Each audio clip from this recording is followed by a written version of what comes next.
에베소서 1장부터 3장까지의 내용은 하나님께서 우리에게 베푸신 은혜에 대한 이야기를 다루고 있습니다. 특별히 그 은혜의 그 주체는 바로 예수 그리스도 그분이다라고 이야기를 하시죠. 그분은 풍성한 하나님의 은혜를 보여주는 하나님의 통로다라고 이야기합니다. 그리고 이제 4장부터 6장에 이르기까지 그 은혜를 받은 자, 그리스도 예수를 모신 자로서 우리는 어떻게 살아야 될까에 대한 이제 삶의 문제를 오늘 4장 1절부터 다루기 시작하게 됩니다. 우리 4장 1절을 함께 한번 읽어보도록 할까요?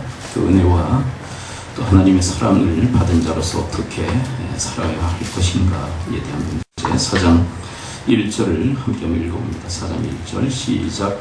그러므로 주 안에서 갇힌 내가 너희를 권하노니 너희가 부르심을 받은 일에 합당하게 행하라. 부르심에 합당하게 행하라 라고 그렇게 말씀하시죠. 부르심에 합당하게 행하라. 그렇다면 우리를 부르신 그 부르심은 도대체 어떤 부르심일까요? 3절에 바로 그 부르심에 대한 이야기를 함축적으로 이야기를 하고 있죠. 자, 4장 3절 함께 읽어봅니다. 4장 3 시작. 평안에 매는 줄로 성령이 하나 되게 하신 것을 힘써 지키라. 네. 평안에 매는 줄로 성령이 하나 되게 하신 것을 힘써 지키라. 네. 결국 우리의 부르심은 하나 되게 하신 것으로의 부르심이다라고 이야기를 합니다. 우리는 죄로 인하여서 다 갈라졌던 그런 존재죠. 네. 하나님과도 갈라지고 또 인간관계도 다 깨진 그런 관계.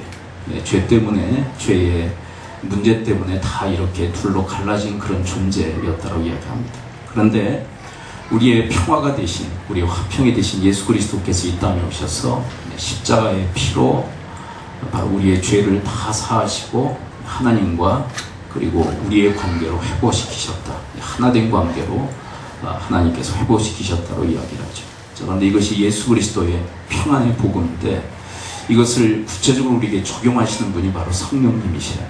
우리로 하여금 믿도록, 그리고 그 그리스도의 그 사랑을 우리로 하여금 깨달아 알도록 도우시는 분이 바로 성령님이세요.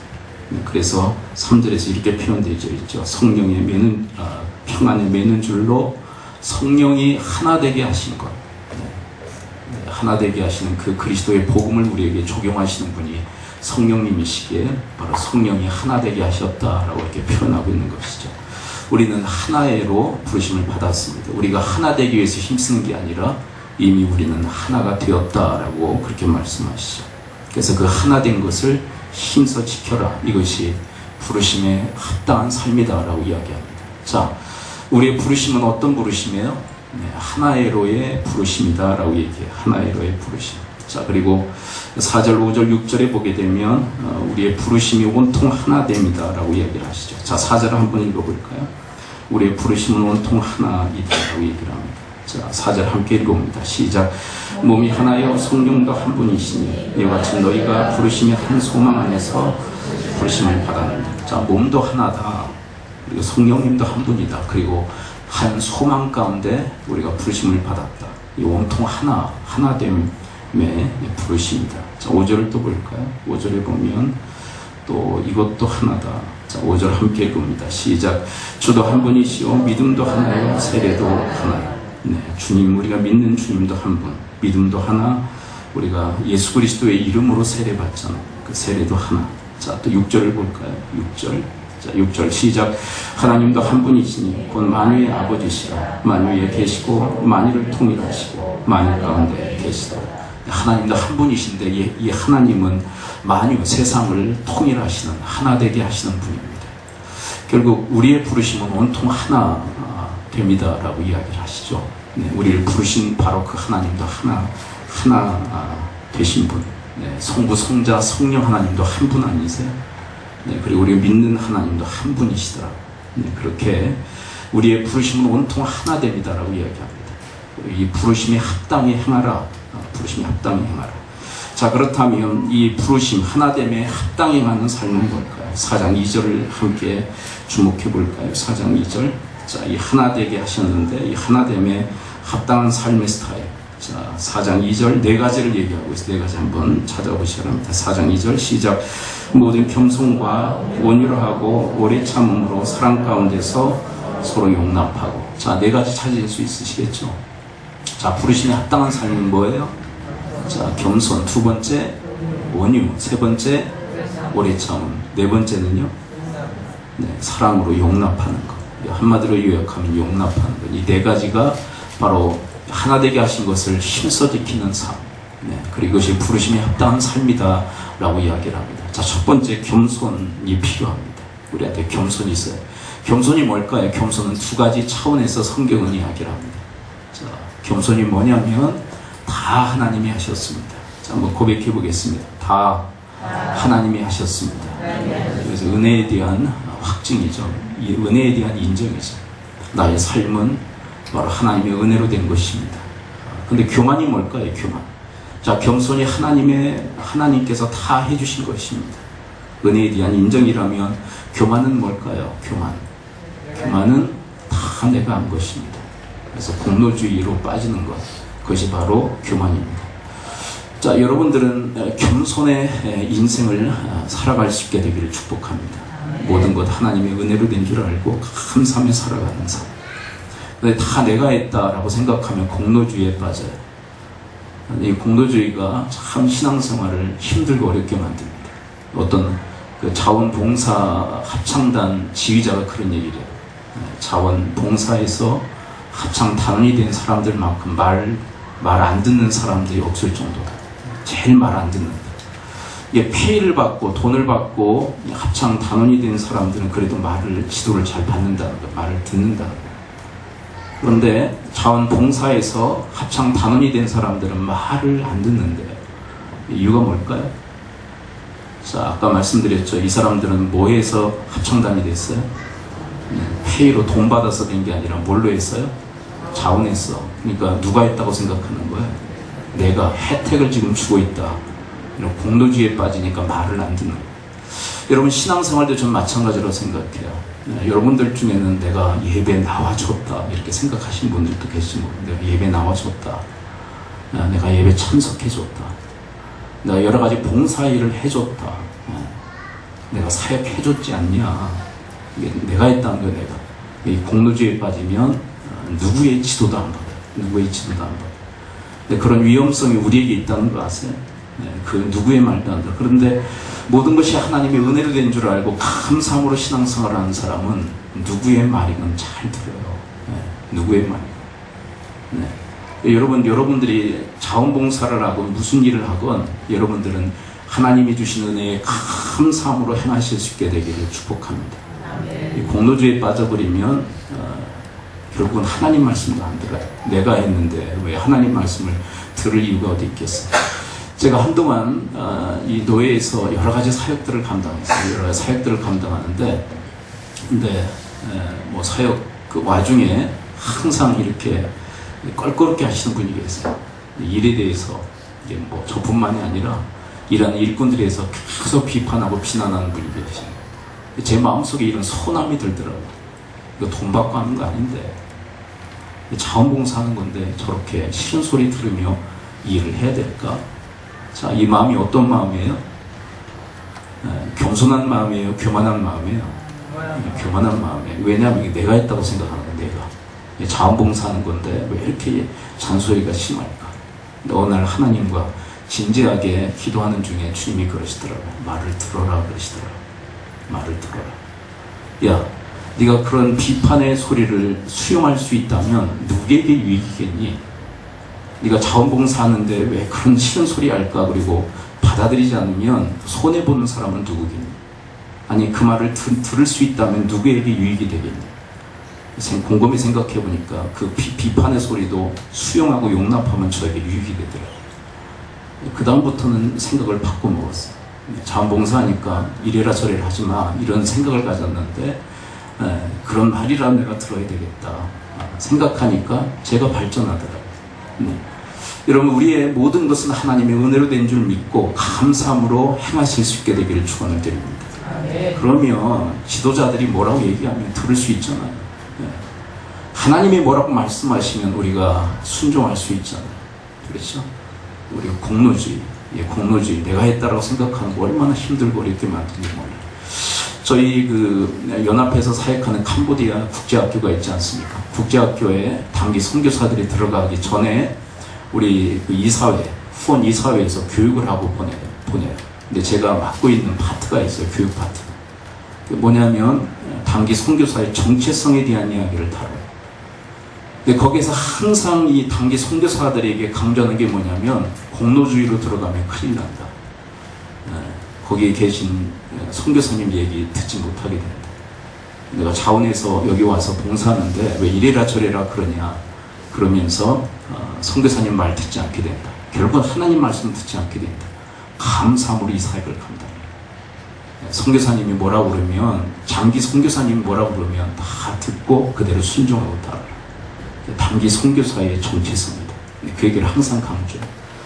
우리가 뭔가 수혜를 했다, 내가 뭔가를 했다라고 생각할 때 우리는 상당히 강박한 심령을 가질 때가 너무 많아요.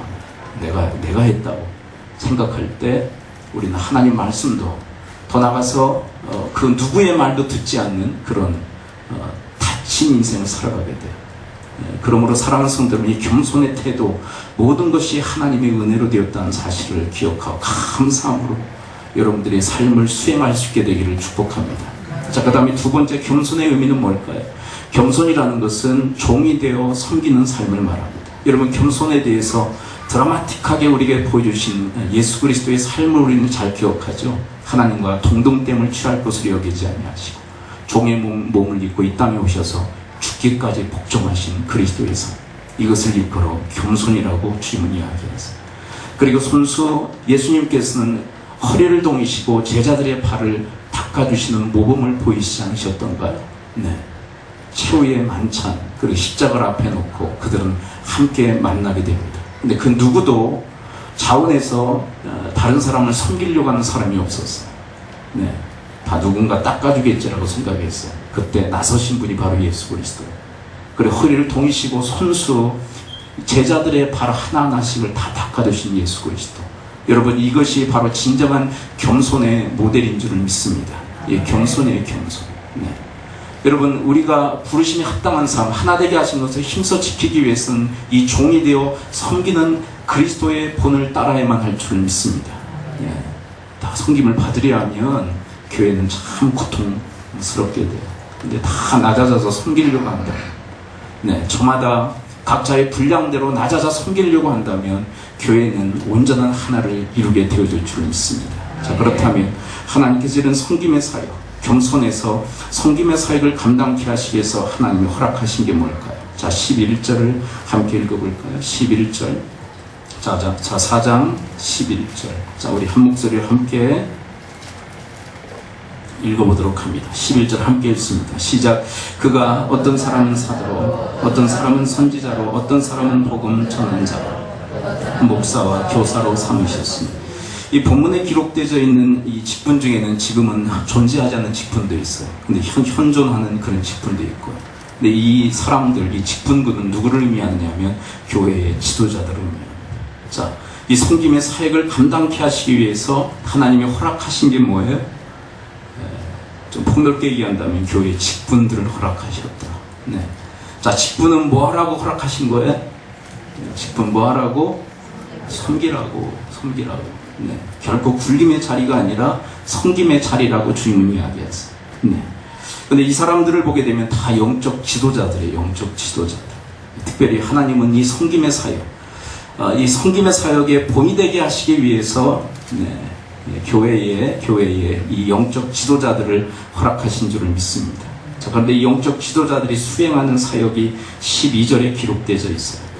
자, 이 영적 지도자들이 어떻게 교회를 섬기기를 원하시나? 자, 12절 함께 읽어볼까요? 12절 함께 읽습니다. 4장 12절 시작.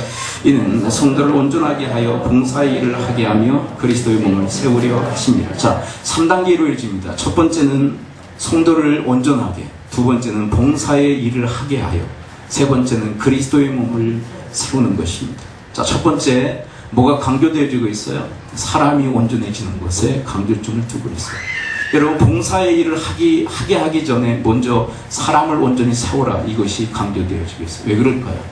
봉사보다 사람, 인격적으로 온전해지는 것이 먼저이기 때문에 여러분, 인격적으로 미성숙한 사람이 봉사일을 하게 되면 그 봉사로 교회가 시끄럽고 문제가 야기되고 그리고 교회가 고통을 당해요.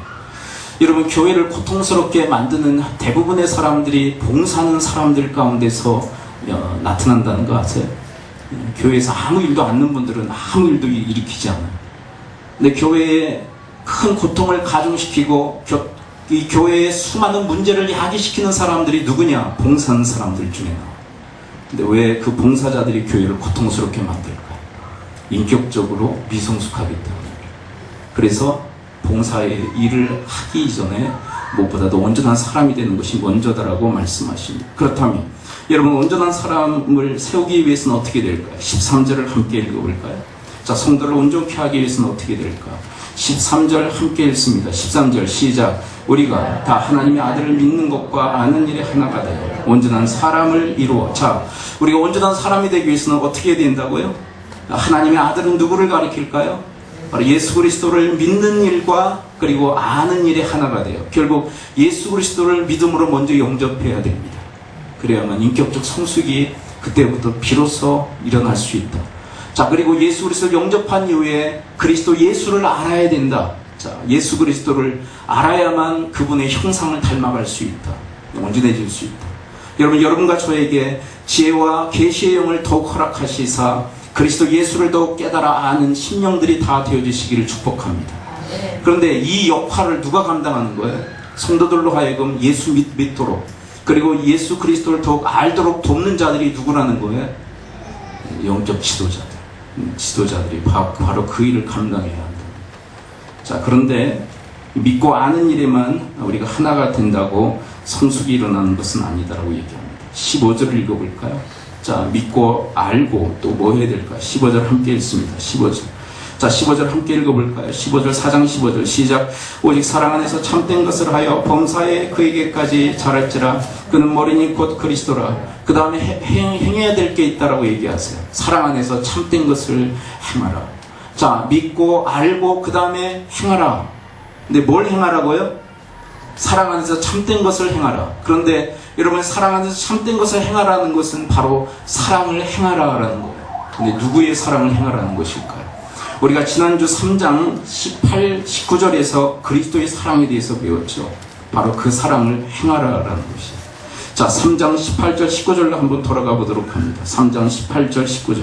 자, 3장 18절 19절 함께 돌아가 이 사랑의 참 모습, 참된 그 본질을 함께 보도록 할까요? 3장 18, 19절 함께 읽습니다. 시작. 능히 모든 성도와 함께 지식에 넘치는 그리스도의 사랑을 알고 그 너비와 길이와 높이와 깊이가 어떠함을 깨달아 하나님의 모든 충만하신 것으로 너에게 충만하게 하시기를 구하노라. 여러분, 사랑 안에서 참된 것을 행하라 라는 것은 바로 이 그리스도의 사랑을 너희들이 행하라 라는 이야기예요.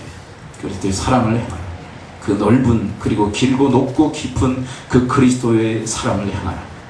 근데 여기에서 하나님께서 아주 중요한 영적 사실을 우리에게 가르쳐주세요. 우리에게 주시고 그것을 행하라 말씀하시는 거예요. 이런 거나 마찬가지. 주시고 달라고 하시는 거예요. 자, 여러분, 이 넓고 길고 높고 깊은 사랑은 우리가 받았습니까? 안 받았습니까? 네, 다시요. 여러분이 그리스도의 사랑을 우리는 받았습니까? 안 받았습니까? 자, 여러분, 받았다면 줄 수 있을까요? 자, 다시요. 여러분이 그리스도의 사랑을 받은 우리 받았다면 줄 수 있을까요? 자, 여러분, 예수 그리스도는 우리에게 은혜를 주시고 은혜에 감사라고 하셔요. 그렇죠. 주시고 달라고 하시는 거예요. 그렇죠. 물질을 주시고 11조를 요청하시고 감사 예물을 요청하세요. 아무것도 안 주시고 예물을 요청하시는 분이 아니에요. 주시고 11조와 각종 예물을 요청하십니다. 그리고 우리에게 사랑을 베푸시고 그리고 그 사랑을 너희들이 행하라고 말씀하세요. 그러므로 여러분, 우리에게는 그 행할 능력이 있을까요? 없을까요? 자, 우리는 받았기에 행할 수 있는 줄을 믿습니다. 네. 제가 어떤 그 공동체에 가서 강의를 하다가 그 얘기를 했어요. 그 얘기를 하다가 리얼하게 보여주기 위해서 이거 가지세요 그랬더니 노죽 받더라고요. 네. 얼마나 이게 좋은 겁니까? 그렇죠. 설교하는 데 있어 얼마나 많이 필요한지 몰라요. 줬더니 넙죽 받더라고. 주시죠 그랬더니 안 주겠다고 이렇게 하더라고. 근데 그게 우리의 삶의 모습이 아닐까요? 받았는데 하나님은 달라고 할 때 드리지 못하요. 근데 여러분, 하나님은 미리 주시고 우리에게 그것을 달라고 하시는 분인 줄 믿습니다. 우리에게는 바로 그 능력이 있다는 사실을 알게 하시기 위해서 주셨다라고 말씀하시는 거예요. 여러분, 그리스도의 사랑을 우리에게 베푸셨습니다. 그리고 그 사랑을 행하라고 말씀하십니다. 그리고 이렇게 주님이 귀뜸해 주세요. 너희들에게는 바로 그 행할 능력이 있다. 왜냐하면 나로부터 너희들이 받았기. 여러분, 그렇게 그리스도 예수를 믿어 영접하고 그리고 그리스도의 사랑을 알고 그리고 그 그리스도의 사랑을 실천함으로 그리스도의 장성한 분량 이르기까지 자랄 수 있게 되기를 축복합니다. 15절을 한번 다시 읽어볼까요? 그렇게 그리스도를 믿고 알고 행할 때 어떻게 될까? 자, 15절 함께 읽어봅니다. 시작. 오직 사랑 안에서 참된 것을 하여 범사에 그에게까지 자랄지라. 그는 머리니 곧 그리스도라. 네, 이게 장성한, 이 온전한 사람, 온전한 성도가 되는 비결이다라고 얘기하세요. 믿고 알고 행하라. 근데 이런 일들을 행하는 사람, 이런 일들을 돕는 사람이 누구라고요? 자, 이렇게 성도 한 사람 한 사람이 그리스도의 장성한 분량에 이르기까지 자라도록 돕는 자가 누구예요? 지도자들. 교회의 지도자들. 그래서 사도, 선지자, 복음 전하자, 목사, 교사. 이게 다가 아니에요. 교회 직분자들. 교회 직분자들을 왜 허락하시는 거예요? 바로 성도를 온전케 하게 하기 위해서. 그 다음에 두 번째, 자, 12절을 다시 한번 읽어볼까요? 성도를 온전하게 하고, 그 다음에 성도를 온전하게 하는 것으로 끝나지 않죠. 성도로 하여금 또 뭐 하게 하는 걸까요? 12절 다시 한번 읽어볼까요? 12절 시작. 이는 성도를 온전하게 하여 봉사의 일을 하게 하며. 자, 이 봉사의 일은 누가 하는 거예요? 성도가 하는 거예요? 지도자가 하는 거예요? 문맥을 잘 보십시오. 이는 성도를 온전하게 하여. 자, 성도를 온전하게 하여. 거기서 끝나지 않죠? 성도를 온전하게 하여 뭐 하게 해요? 그들로 하여금 봉사의 일을 하게 하라. 이것은 지도자들도 봉사의 일을 하는 거예요. 이 지도자들은 어떤 봉사예요? 성도를 온전케 하고 성도들로 하여금 봉사의 일을 하게 하는 그 섬김의 사역을 감당한다. 이 지도자들도 봉사의 사역을 감당하는 게 실제로. 자, 그런데 지도자들만 봉사의 그 사역을 감당하지 말라. 성도들로 하여금 봉사의 일을 하게 하라. 어떤 교장 선생님이 아이들에게 본을 보이기 위해서 운동장을 아이들 등교할 때마다 이렇게 청소를 했대요. 네. 뭐 어떤 사람은 꽁초도 막 버리고 쓰레기 투기하고 가자 이렇게 버리고 가는 것을 이렇게 줍는데 아이들이 본이 되기 위해서. 근데 어떤 아이가 지나가다가 이렇게 얘기하더래요. 교장 선생님, 저기도 꽁초 있어요. 저것도 주스시죠. 근데 본을 보이긴 했는데 아이들로 하여금 봉사의 일을 하게 하지 않아요. 그렇죠? 여러분, 본이 되는 삶, 지도자가 본이 되는 삶을 살아가는 것도 중요합니다. 그렇지만 성도들로 하여금 봉사의 일을 하게 하는 사람, 그 사람이 바로 영적 지도자라고 이야기하는 거예요. 그렇다면 여러분, 봉사의 일을 어떻게 하게 할 수 있을까요? 16절을 함께 읽어볼까요? 16절. 자, 성도들이 교회를 위하여 봉사의 일을 하게 하는데 어떻게 봉사의 일을 하게 할 수 있을까? 16절 마지막 구절로 읽었던 본문을 함께 주목해 볼까요? 16절 함께 읽습니다. 시작. 그에게서 온몸이 각 마디를 통하여 도움을 받음으로 연결되고 결합되어 각 지체의 분량대로 역사하여 그 몸을 자라게 하며 사랑 안에서 스스로 세우느니라. 자, 성도들이 각자 봉사의 일을 하는데 무엇에 입각하여 봉사하도록 해라? 자기의 분량대로. 직분의 분량이 있어요. 어떤 분은 큰 분량의 직분자가 있고 작은 분량의 직분자들이 있어요. 근데 이 분량은 하나님께서 어떻게 보면 정해놓으신 것일 수도 있어요. 근데 우리는 그 분량의 그 비교를 자꾸 하죠. 그래서 더 받았다, 적게 받았다. 하나님은 그거 별로 신경 안 쓰세요. 우리의 지체와도 같기에. 자, 우리의 지체 중에 큰 분량을 받은 지체는 어떤 지체일까요? 우리의 몸의 지체 중에 큰 분량을 받은 지체는 어떤 지체일까? 손, 발. 별로 협조할 의향들이 없으시구나. 아주 굵직굵직한 분량은 어떤 분량이에요? 손, 발. 그리고 팔. 아주 그냥 굵직굵직한 분량의 지체죠. 근데 작은 지체는 어떤 걸까요? 작은 지체. 우리 몸 중에 가장 작은 지체가 있다면 그건 뭘까요? 네? 네. 웃기려고 그러신 거죠. 뭐요? 세포? 세포는 그냥 우리 전체를 이루고 있는 작은 단위고, 지체를 얘기하는 거예요. 지체. 입이요? 혀요? 우리의 혈액 어때요? 혈액도 지체죠. 백혈구, 적혈구 들어보셨나요? 걔들은 겁나 커요, 겁나 작아요. 눈에 보여요, 안 보여요? 안 보여요. 근데 주님께서는 그 크기에 따라서 가치를 매기실까요? 야, 손발은 크니까 가치가 크고, 적혈구, 백혈구는 작으니까 가치가 적다 여기실까요? 근데 여러분, 백혈구가 우리의 몸에 모자라거나 적혈구가 우리의 몸에 모자라면 우리의 몸은 완전히 망가지는 거 아닙니까? 파괴되는 거 아닙니까? 그러니까 하나님 보시는 관점은 그거예요. 우리의 몸을 보시듯 우리를 보신다. 여러분, 직분이 크건 작건 하나님은 다 귀하게 여기신 줄 믿습니다. 근데 우리 사람은 이 이야기를 들음에도 불구하고 계속 외쳐대는 게 있어요.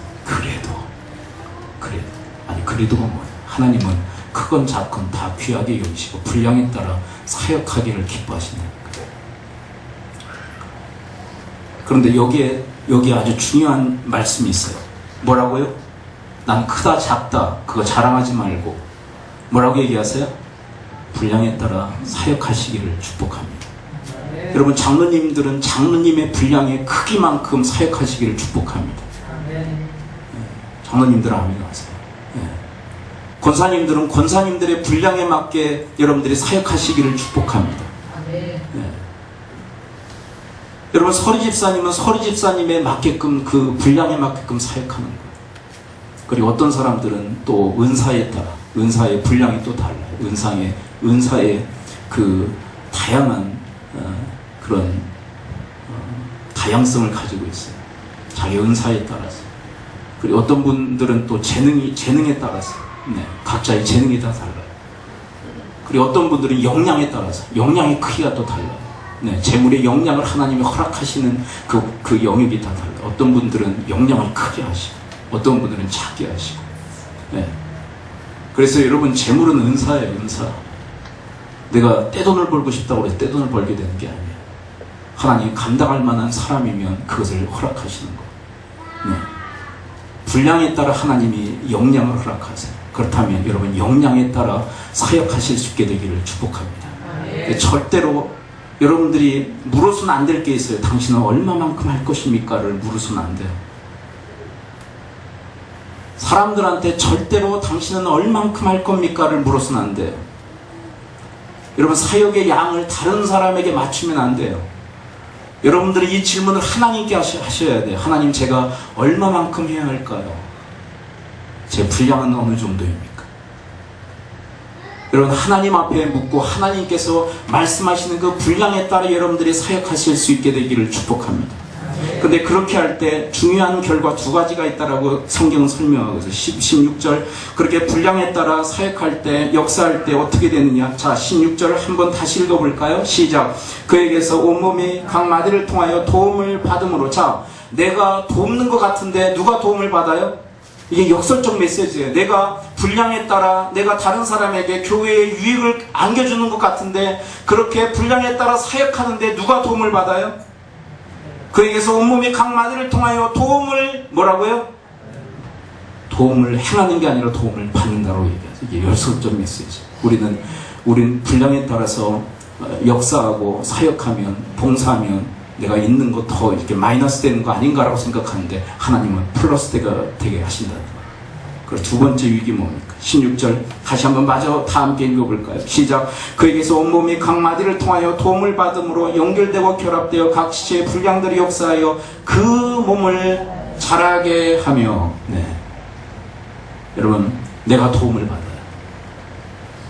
무슨 얘기냐면, 여러분들이 분량에 따라 그리스도 예수의 교회를 도우면 하나님이 미치도록 여러분들의 인생을 도우실 줄 믿습니다. 그거 아세요? 하나님은 인색한 사람을 싫어하세요. 인색한 사람. 인색한 사람을 싫어하세요. 여러분, 하나님에 대하여, 교회에 대해서 인색하면 하나님도 인색하게 그를 대하세요. 하나님을 경멸히 여기는 자를 하나님은 경멸히 여기십니다. 그런데 하나님은 존중히 여기는 자를 존중히 여기셔요. 여러분, 하나님의 도움, 아니 내가 다른 성도와 교회를 도왔는데 왜 내가 도움을 받을까요? 이건 하나님의 도우심이에요. 여러분, 여러분들의 분량에 따라 그리스도 예수의 교회를 돕는다면, 내 하나님의 사역을 돕는다면 하나님이 여러분들의 인생을 도우실 줄을 믿습니다. 네. 여러분들이 여러분 자신의 인생을 챙겨봤자 얼마나 챙길 수 있겠어요? 내가 준다면 얼마나 줄 수 있겠어요? 한계가 있겠죠. 근데 하나님이 주어주시면 얼마나, 내가 줄 수 있는 것보다 얼마나 더 많은 것을 하나님께서 우리에게 허락하실까요? 신앙은 하나님이 베푸시는 은혜로 살아가는 거예요. 그러므로 여러분 분량에 따라 힘써 그리스도 예수의 몸을 섬기실 수 있게 되기를 축복합니다. 네, 영적 지도자들이요, 그렇게 봉사하도록 하십시오. 네. 중요한 교회의 대목마다 제가 싫어하는 게 있어요. 또 좋아하는 게 있고.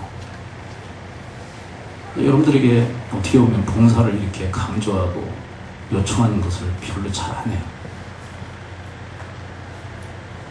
그래서 이 말씀을 이렇게 읽으면서, 야, 그것도 문제다. 싫어한다고 안 해버리면 이게 성도들 위한 게 아니다. 해야 되겠구나. 그것은 박 목사로 일컬음을 받는 영적 지도자만의 역할은 아니죠. 우리 모든 영적 지도자들, 교회 직분자들은 성도들로 하여금 함께 봉사하도록, 그렇게 돕는, 그렇게 지원하는 그 역할을 잘 감당할 수 있게 되기를 축복합니다. 네, 힘드니 가지마, 그게 아니에요. 요즘 아이들이 참 원실 속의 화초처럼 자라는 가장 중요한 이유 하나가 뭐냐? 여러 가지 이유도 있겠지만 부모들이 애들 고생을 안 시킨다는 거예요. 다 채틀어서 자기가 해버리지. 그래서 아이들은 너무 무기력하게 아이들이 자라고 있다. 원실 속의 화초처럼. 그러면 안 된다는 얘기죠. 아이들 고생할 부분에 있어서는 고생하도록 좀 내버려 둬야 된다는 거 아니에요. 봉사의 일, 쉬운 문제 아니죠. 힘들고 어렵죠. 그러나 여러분 각자의 분량대로 힘써 주님의 몸을 섬김으로 그리스도 예수의 몸을 세우고, 그리고 하나님의 절대적 도우심의 손길이 있는 축복의 인생을 살아갈 수 있게 되기를 축원합니다. 자, 이렇게 성도를 온전케 하며 봉사의 일을 하게 하여 궁극적으로 목표는 뭘까요? 12절을 함께 읽어볼까요? 4장 12절 함께 읽습니다. 시작. 이는 성도를 온전하게 하여 봉사의 일을 하게 하며 그리스도의 몸을 세우려 하심이라. 궁극의 목적은 뭘까요? 궁극의 목적, 그리스도의 몸은 무엇을 의미할까요? 교회입니다. 여러분, 우리의 궁극의 목적은 교회를 세우는 것이에요. 언제나 그리스도의 몸을 세우는 것, 교회를 세우는 것. 여러분, 이 땅에 수많은 사람들, 자기가 목적이죠. 자기의 유익을 위해서 인생을 살아요. 자기의 유익을 위해서 인생을 불살합니다. 모든 판단 기준이 자기예요. 자기에게 유익이 있느냐 없느냐로 모든 걸 판단해요. 자기에게 유익이 있으면 행하고 유익이 없으면 절대로 행하지 않는 그런 세상. 근데 이런 가치관을 가지고 우리 크리스찬들도 살 수 있다는 거 아세요? 교회 안에서 나에게 유익인가 유익이 아닌가로 판단해 모든 걸. 그런데 우리의 판단 기준은 교회에 의해야만 된다. 여러분, 교회의 중심적 인생을 살아갈 수 있게 되기를 축원합니다. 교회의 유익이라면 나에게 무익해도 그 일을 해야 돼요.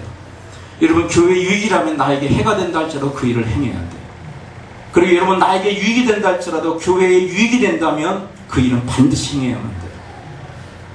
여러분, 이것이 상충될 때, 자기의 유익과 교회의 유익이 상충될 때 무엇의 유익을 추구하는 자가 성도라고요? 교회의 유익이에요.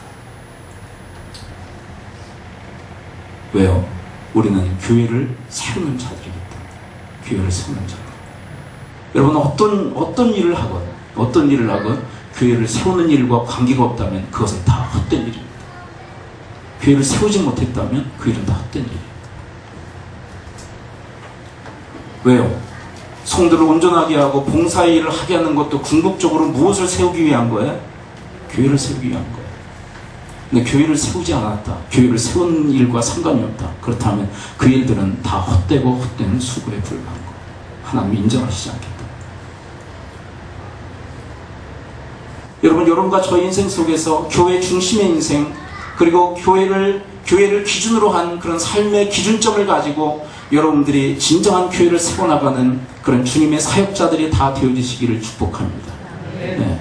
이 교회의 유익을 위해서 우리는 뛰는 자들. 네. 그러면 이걸 해야 되는지 말아야 되는지 다 나오지 않나요?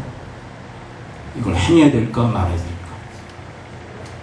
네. 근데 자기가 기준이 되어버리면 이게 다 헝클어져 버려요. 네. 여러분, 우리의 궁극의 목적은, 자, 지도자들 또 성도들 모두 할 것 없이 다 교회의 유익을 위해서 우리가 함께 뛰는 경주자들인 줄을 믿습니다. 네. 이번에 이 달리기 하는 그런 종목에서 한 사람이 쓰러졌는데 그 사람을 일으켜 같이 뛰더라고요. 네. 그 1등, 2등, 3등보다 더 귀한 장면이다, 그렇게 얘기하더라고요. 여러분, 교회는 바로 그래야 될 줄을 믿습니다. 그런데 함께 뛰는데 뭘 위해서 뛰어요? 자, 일어나. 우리가 저 목표 지점을 향해서 우리 함께 뛰자. 그런데 그 목표 지점이 뭐냔 말이에요. 목표 지점이 뭐예요? 교회의 유익이에요. 교회의 유익. 그리스도 예수의 몸을 세우는 것이에요. 여러분, 그 일에 우리가 기준으로 삼고 중심으로 삼고 함께 뛰는 하나님의 동역자들이 다 되실 수 있게 되기를 축복합니다. 그 다음에 두 번째, 자, 4장 2절로 함께 가보도록 할까요?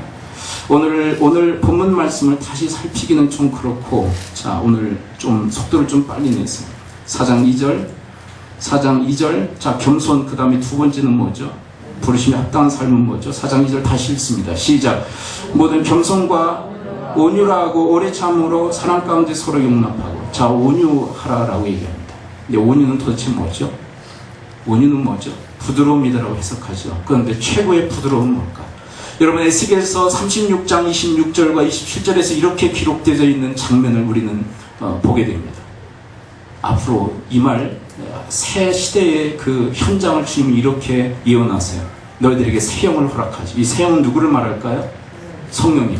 그 새 영은 너희들 안에 새 마음을 창조하여 하나님의 말씀을 지키도록 할 것이다. 그런데 이 성령님이 창조하시는 새 마음은 어떤 마음일까요? 자, 한번 따라서 봅니다. 돌 같은 마음을 제하고 부드러운 마음을 줄 것이다. 여러분, 이 부드러움이 온유라는 거 아세요? 온유?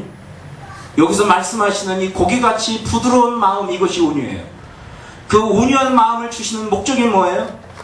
하나님의 율례와 법도를 행하게 하시기 위해서. 여러분, 가장 최고의 온유가 뭘까요? 하나님께 순종합니다. 네.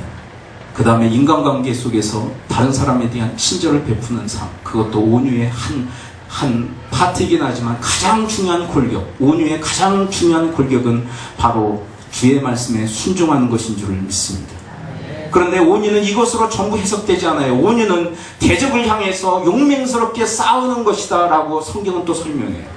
자, 온유는 하나님을 향해서 순종적인 것이고 대적을 향해서는 용맹스럽게 싸우는 것입니다. 자, 그렇다면 우리의 대적은 누구일까요? 27절, 4장 27절을 함께 읽어봅니다. 4장 27절. 우리의 대적 누구? 자, 27절 함께 읽어볼까요? 시작. 마귀에게 틈을 주지 말라. 자, 우리의 대적은 누구요? 마귀. 여러분, 온유는 뭐냐면 하나님을 향해서 한없이 부드러워 순종적 태도를 갖는 것이라면 대적 마귀를 향해서는 용맹스럽고 거칠게 싸울 줄 아는 것, 그것이 바로 온유다라고 성경은 설명하고 있습니다. 이것은 이와 같아요.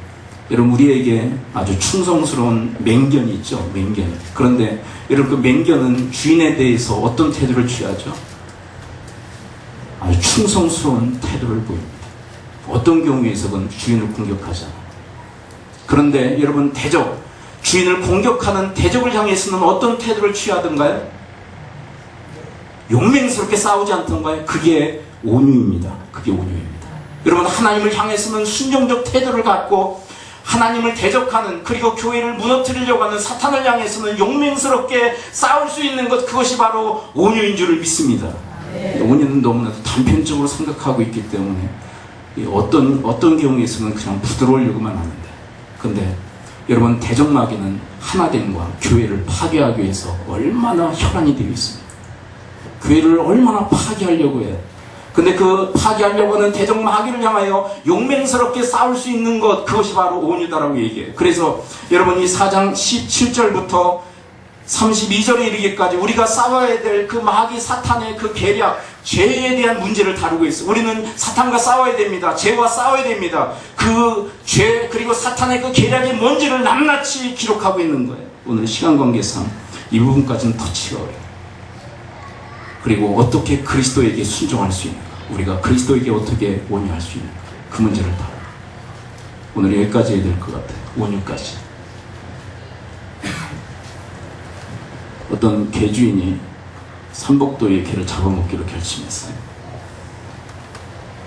옛날에는 어떻게 개 잡았는지 아시죠? 요즘도 좀 비참하게 잡는데, 지금 이제 음지에서 잡기 때문에 그렇다라고도 많이 얘기합니다. 그렇다고 양성할 수도 없고, 그래서 아주 애매모호한데, 근데 옛날에는 어떻게 잡은지 아시죠? 대부분. 근데 매달았는데 줄이 끊어졌어요. 이 개가 가만히 있을까요? 도망갈까? 도망갔어요. 근데 몇 시간 지나서 왔는데 꼬리치고 주인을 반기더래. 그래서 그랬답니다. 내가 앞으로 개고기 먹으면 개 애기다. 저렇게 충성스러운 저 개를 어떻게 잡아먹을 수 있는가. 주인을 향해서는 한없이 그 부드러운 태도를 지니는 거군요. 근데 주인을 공격하는 대적들을 향해서는 용맹스럽게 싸울 수 있는 그 맹경과 같은 것, 그게 바로 온유예요. 여러분, 이 시대에 교회를 파괴하고 하나 되게 하신 것을 파괴하려고 하는 이 사탄의 계략이 얼마나 집요합니까? 교회를 파괴하려고 해요. 그 내용들이 17절부터 32절에 낱낱이 기록되어 있어요. 마귀의 그 계략, 교회를 파괴하고 하나님을 파괴하려고 하는 그 사탄의 계략.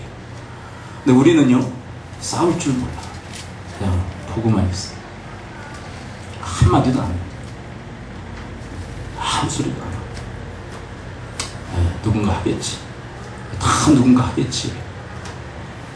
그리고 교회를 보호하고 교회를 수호하고 교회를 지켜내기 위해서 용맹스럽게 싸우는 이 온유한 사람이 부족한 시대.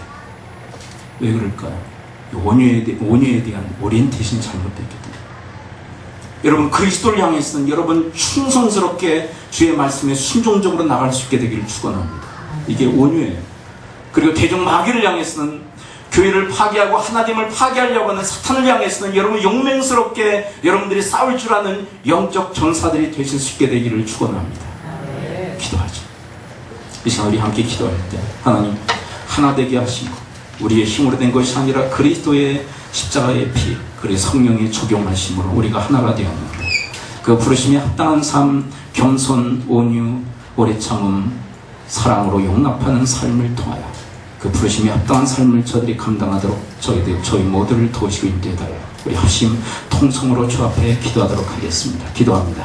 하나님 아버지, 오늘 말씀해 주시니 감사를 드립니다. 하나님, 저희들 그리스도 예수의 피, 십자가의 피로 하나 되고, 그리고 성령의 적용하심으로 저희들이 하나 되게 되었는데, 하나님, 그 하나 되게 하신 것을 힘써 지키는 삶, 바로 겸손, 온유, 오래 참음, 사랑 가운데서 용서하는, 용납하는 그 덕으로 하나님, 저희들이 바로 하나 되게 하신 것을 힘써 지키게 되고 또 부르심에 합당한 삶을 살아가게 되어줄 줄 믿습니다. 하나님, 저희들 겸손하되 모든 것 하나님이 하셨음을 믿기에 순종하게 하여 주옵시고, 또한 저희들이 그리스도 예수의 본을 따라 저희들도 종의 자리에 낮아져 섬김의 사역을 다할 수 있게 하여 주옵시고, 또한 온유하되 하나님을 향하여 부드러운 마음으로 순종하게 하여 주옵시고, 대적을 향하여 용맹스럽게 싸울 줄 그런 진정한 온유의 사람들로 하나님 저희 모두를 도우시고 인도하여 주옵소서. 아버지의 사랑, 아버지 사랑 내가 노래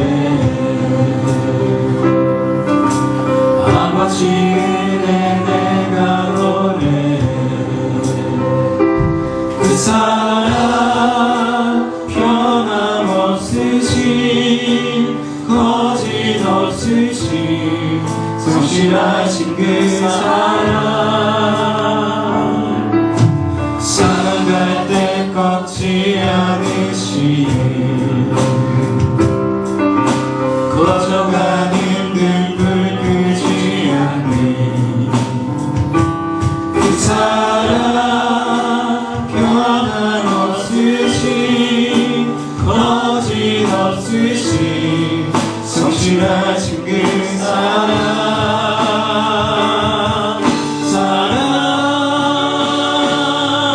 그 사랑 날 위해 죽으신 날 위해 다시 예수 그리스도 다시 오실 그 사랑 죽음도 생명도 천사도 하늘의 어떤 권세도 끊을 수 없는 영원한 그 사랑 예수 사랑 사랑 그 사랑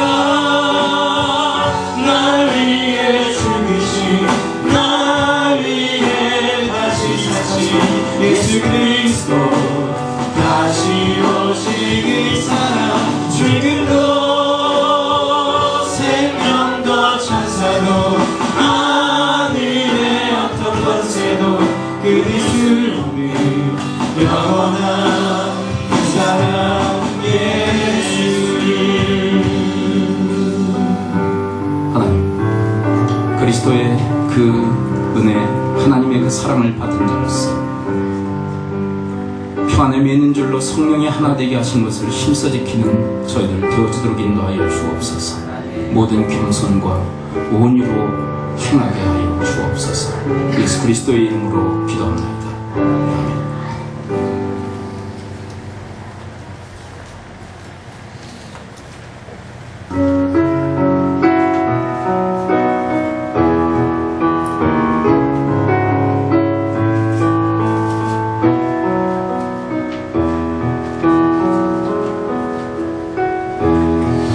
많은 세상에 주의 복음 들고 부르신 따라갑니다.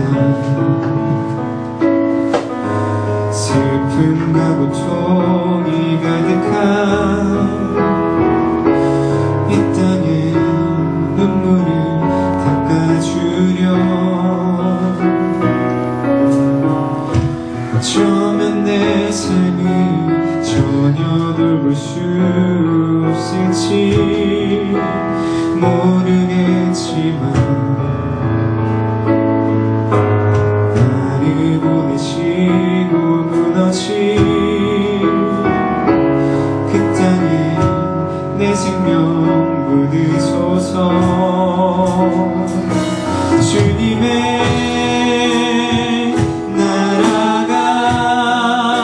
세워지는 것이 나의 평생 소원.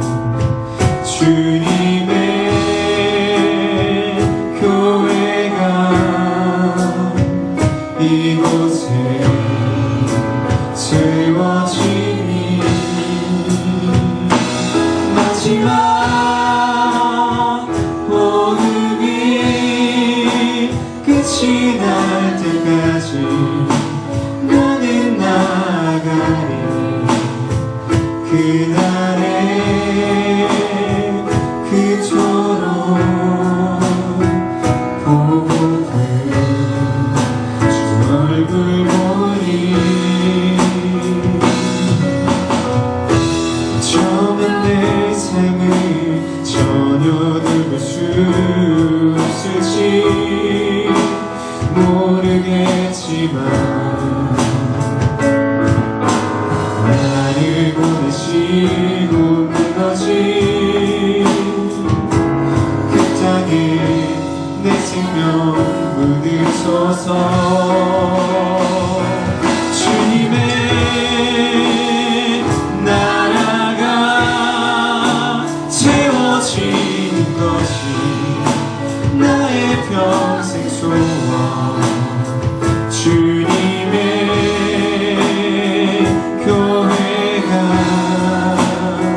삶을 전혀 돌볼 수 없을지 모르겠지만 나를 보내시고 무너진 그 땅에 내 생명 묻으소서.